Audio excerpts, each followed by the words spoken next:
The death of Emperor Haile Selassie in 1975 marked the violent end of one of Africa's most iconic and controversial rulers. Officially, the new military government in Ethiopia initially claimed that the 83-year-old monarch had died of natural causes following complications from prostate surgery. But history and later court findings revealed a far darker truth. Haile Selassie was murdered while under house arrest by the very regime that had overthrown him. This is the story of how it happened, why it happened, and what it meant for Ethiopia and the world. The fall of a long-reigning emperor. Haile Selassie was not just any monarch. Crowned Emperor of Ethiopia in 1930, he positioned himself as a modernizer, a Pan-African leader, and a symbol of resistance against European colonialism. His exile during the 1935 invasion of Ethiopia by Benito Mussolini and Fascist Italy, and his dramatic return in 1941 with Allied support, cemented his global stature. Internationally, he was revered. He helped found the Organization of African Unity, OAU, in Addis Ababa in 1963, advocating African unity and decolonization. But at home, things were unraveling. By the early 1970s, Ethiopia was in crisis. Severe drought and famine devastated the northern province of Wallo, killing hundreds of thousands. Corruption and inequality plagued the imperial system. The aristocracy controlled vast landholdings while peasants remained impoverished. Inflation soared, oil prices spiked after the 1973 oil crisis, and public discontent intensified. Students, workers, and segments of the military began openly criticizing the emperor. Many saw him as out of touch and resistant to meaningful reform.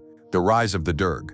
In 1974, amid growing instability, a committee of military officers known as the Derg, meaning committee in Amharic, began consolidating power. What started as a movement demanding reforms quickly turned into a revolutionary seizure of control. In September 1974, Haile Selassie was deposed in a bloodless coup. Images of the aging emperor being driven away in a modest Volkswagen Beetle shocked the world. After 44 years on the throne, the King of Kings was no longer ruler of Ethiopia. The Derg abolished the monarchy and declared Ethiopia a socialist state. Soon, Ethiopia aligned itself ideologically and militarily with the Soviet bloc during the Cold War. The deposed emperor was placed under house arrest in his own palace in Addis Ababa. Though treated with outward formality at first, he was completely isolated, cut off from political allies, the press, and most family members. The official story: natural causes. On August 27, 1975, the Derg announced that Haile Selassie had died the previous day due to respiratory failure following complications from prostate surgery. State media portrayed the death as peaceful and natural. There was no public funeral befitting an emperor. His body was secretly buried beneath a toilet in the grounds of the palace, a detail that would only come to light years later. Few believed the official account. The timing was suspicious. The Derg was in the process of eliminating former imperial officials and consolidating control. Public trials and executions had already begun. Eliminating the emperor would remove any symbolic rallying point for monarchists or counter-revolutionaries. What really happened? In the years following the fall of the Derg in 1991, investigations and court proceedings revealed the truth. Testimony during the trials of former Derg officials concluded that Haile Selassie had been murdered on the orders of the regime's leader Mengistu Haile Mariam. According to court findings and witness statements, on August 26, 1975, Selassie was suffocated in his bed. Accounts vary in detail, but the most widely accepted version states that a pillow was used to asphyxiate him while he was weak and ill. The killing was reportedly carried out by Derg operatives acting under direct orders. The motive was political and strategic. Selassie, though dethroned, remained a powerful symbol. His survival represented the possibility, however remote, of a restoration of the monarchy or a unifying figure for opposition forces. By killing him, the Derg ensured there would be no living embodiment of the old order. The secrecy surrounding his burial reinforced the regime's intent to erase him not just physically, but symbolically. Mengistu and the Red Terror. 2 years after Selassie's death, Mengistu Haile Mariam formally became head of state in 1977. His rule ushered in one of the bloodiest chapters in Ethiopian history, the Red Terror. Inspired by Marxist-Leninist ideology and backed by the Soviet Union, Mengistu's government launched widespread purges against perceived enemies. Tens of thousands, possibly hundreds of thousands, were imprisoned, tortured, or executed. Public executions became common. Bodies were left in the streets as warnings. Families were forced to pay for the bullets used to kill their relatives. In this climate, the murder of the former emperor was not an isolated act. It was part of a broader campaign of ruthless consolidation of power. The discovery of the body. In 1991, the Derg regime collapsed after years of civil war and economic decline.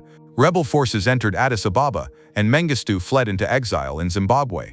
In 1992, investigators exhumed human remains from beneath a concrete slab near a toilet in the palace grounds. Forensic analysis confirmed the remains were those of Haile Selassie. The revelation that Ethiopia's last emperor had been buried in such a degrading manner shocked many Ethiopians and observers worldwide. It underscored the Derg's desire to humiliate and obliterate the imperial legacy. In 2000, Selassie was finally given a formal burial at Holy Trinity Cathedral in Addis Ababa, with members of the imperial family and supporters in attendance. Why was he murdered? The decision to kill Haile Selassie was driven by several factors. 1. Political elimination. As long as he lived, he represented continuity with Ethiopia's monarchical past.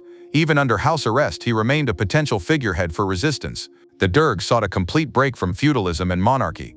Executing the emperor symbolized the irreversible end of the old system. 3. Power consolidation. Internal divisions within the Derg made decisive action attractive. Eliminating Selassie removed a destabilizing variable. 4. Fear of international intervention. Though unlikely, foreign powers sympathetic to Selassie might have used his continued existence as justification for diplomatic or covert pressure. Global reaction. At the time of his death, the global response was muted, largely because the truth was hidden. Many governments cautiously accepted the Derg's official statement. For Rastafarians, however, the news was devastating. Followers of the Rastafari movement regard Haile Selassie as a divine figure. His reported death created theological crises within the movement. Some rejected the claim entirely, believing he had not truly died.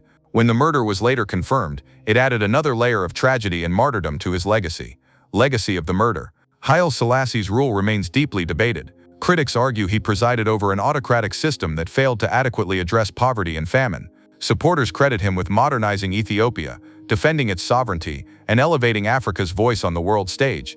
His murder, however, stands as a stark reminder of the volatility of revolutionary politics. The Derg sought to erase him. Instead, the manner of his death immortalized him in Ethiopian and global memory.